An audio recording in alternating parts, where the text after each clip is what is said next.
We are starting in the kitchen today with our Garden Gal Anne Jaeger, and we're here because we are talking tomatoes. Hello. I have been trying to stop my branch chewing behavior. Oh, and it's so hard. Yeah. So tomatoes, we're at a crossroads, okay? Now. Okay. Right? We have to decide now or in the next couple of weeks what we're going to do with them. You know, we've been fertilizing them and watering them, but now it's time, if you want them to ripen before frost, and not split open because of the rains, we're gonna have to do something. Okay, what should we do? All right. Well, the least, you know, I think September this year is going to be a banner tomato season. I mean, look, Lisa grew these, and she's on the show here, a San Marzano, and oh my gosh, I can't believe how beautiful they are. And look, I mean, they're so pretty, you can almost wear them as earrings, right? They are very pretty. Yes, Lisa, one of our directors, grew those, and the heirlooms, I think, right, yes, Lisa? right. Yeah, okay. So what you'll want to do at the very least is cut the top off, especially on the cherry tomatoes. This is, I guess, an indigo. Indigo cherry drops, they're called. You know, I've never had one of those. I think I'm going to taste it. Okay, let us know how it is. Oh my goodness. Danny grew those. Right, those are really good. You know, because they're black and kind of orangey gold. They don't look like they would taste good, but they're really good. Okay, well now I got to try. Yeah, you got to try them. Very, very different. Oh yeah.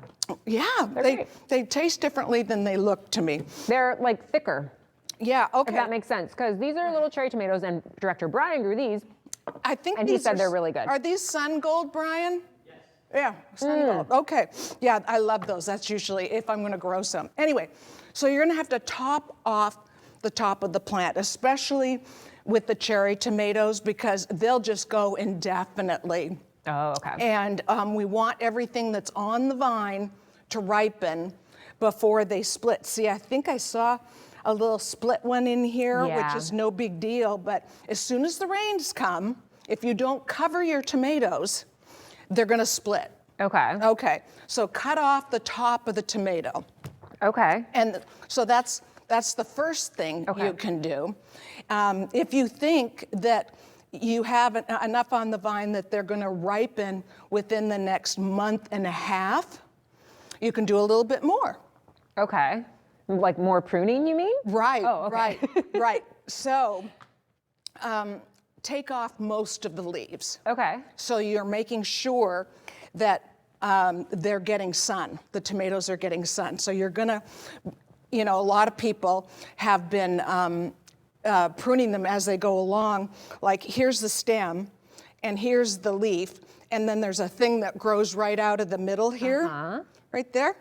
And so they've been pruning that out. Okay. But now you're going to just take off the whole thing. Okay. Okay. So that what's on there will ripen. Okay. So you can get it pretty naked.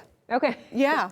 And you know, I was talking with Lisa, who grew these, and she's noticed that tomatoes have been kind of weird this year. My neighbor, she noticed that the blossoms were falling off. So I was saying, you know, it's probably a bee problem. Okay. And get a little Q-tip or a little tiny paintbrush and go out there and, you know, fertilize them one to another. You know, just go like that. Be your own little bee? Yeah, be a bee.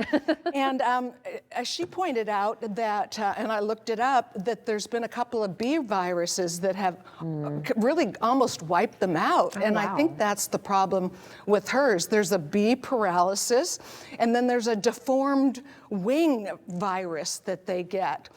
And, you know, it got me to thinking, I have not seen very many bees this year. Yes, we all need those kind of pollinator plants in our yard to help them out, right? Like we grow sunflowers that the bees love, so maybe add a few of those next year with your tomatoes. Hey, what a really good idea. Yeah. I had a good gardening idea, everyone. Yeah, yay! Okay. Everybody. Well, great tips. Thank you. Anything else to add real quick? I would say that if you've got stuff on there and it doesn't ripen before the rains come, just cut off the whole thing and hang it inside, and they'll ripen on the vine. On the vine, of course. All right. Well, thank you, Anne. And you can always get advice from Anne on her website, gardengal.tv. There it is. Thank you so much for coming. Good to see you. Oh, you're welcome. Thank you for the time.